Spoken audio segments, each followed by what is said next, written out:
Today our topic is chronic obstructive pulmonary disease. Chronic, as name suggests, it is a long-standing condition. Obstructive, it's mean there is some kind of the obstruction or hindrance is going on inside the airways. But we can use some other words also in place of the pulmonary, such as lung or airways. So we can also call COLD or COAD as well. Once a patient comes to you, it mostly look like the same picture what you can see right in front of you. Patient is mostly short of breath. She, the patient is using accessory muscles and trying hard to cope with. Most likely patient is on oxygen or desaturated, so you have to start oxygen as well. Maybe patient is coughing, or maybe coughing a sputum copious amount, or maybe little amount. If you look at the lip or a fingernail, you will find there is blue discoloration, what we call cyanosis. Most likely patient will be thin built, but sometimes we cannot rule out maybe patient obese as well.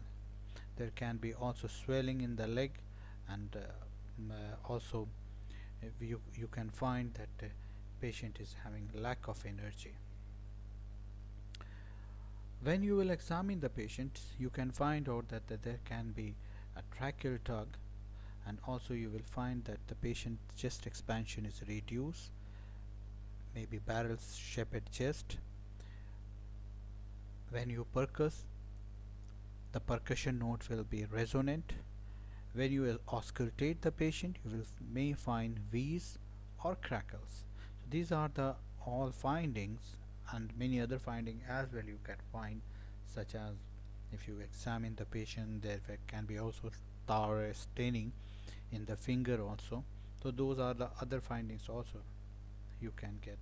So basically, if we talk about COPD, it can be divided in two parts. One is chronic bronchitis, another is emphysema, but it is not limited to this, because we also added many other diseases also under this heading of COPD, but we will talk mostly about uh, chronic bronchitis and emphysema. Here it is very clear that the picture is taken from here, that it is in the large size. So you can look at that here the airways is normal, the air can move quite nicely through this path, but here that it is get remarkably narrowed due to inflammation and mucus secretion. So the inflammation and mucus secretion take place, and that is what we call chronic bronchitis. It has a clinical definition in which the patient is having cough and productive cough as well.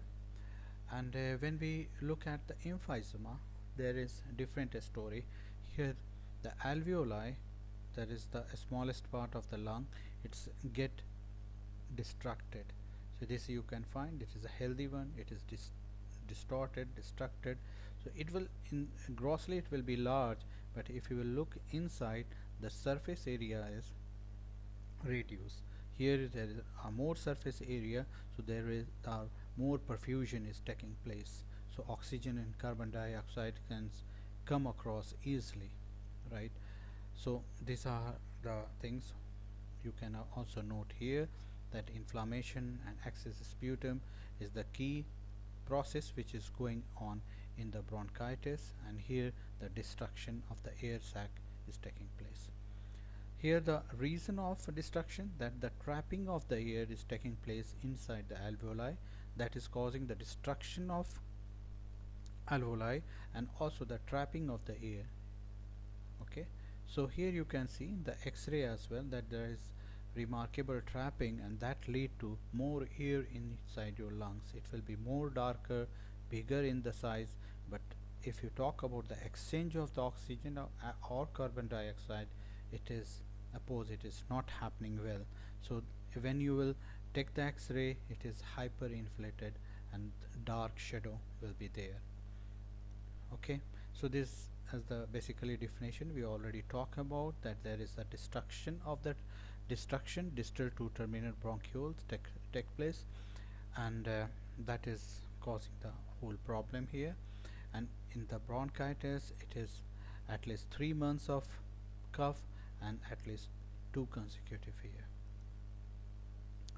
So, and the main reason we already we know that mostly the cigarette smoking is the main reason, also sometimes pollution related, and the genetic factor is also contributing factor, that all person is not developing the same disease because their genetic, every individual is different in the buildup of their genetics.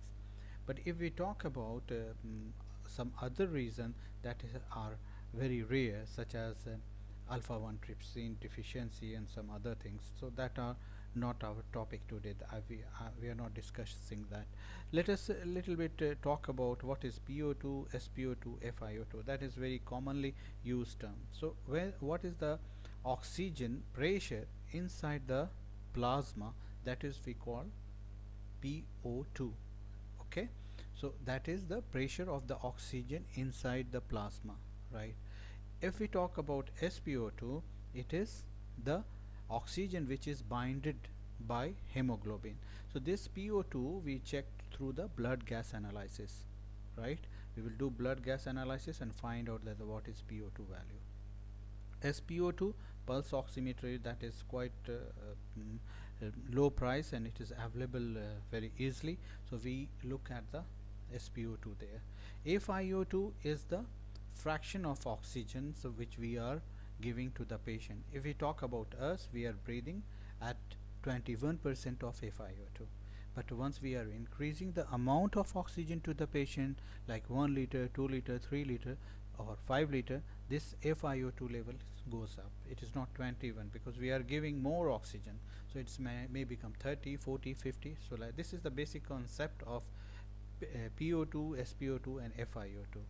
Okay, management here I am just giving a little bit idea of it, but later we will discuss in the more detail in the next session. So here that time also we will talk about GOLD 2017 guidelines as well. So here we will meet soon. Thank you very much.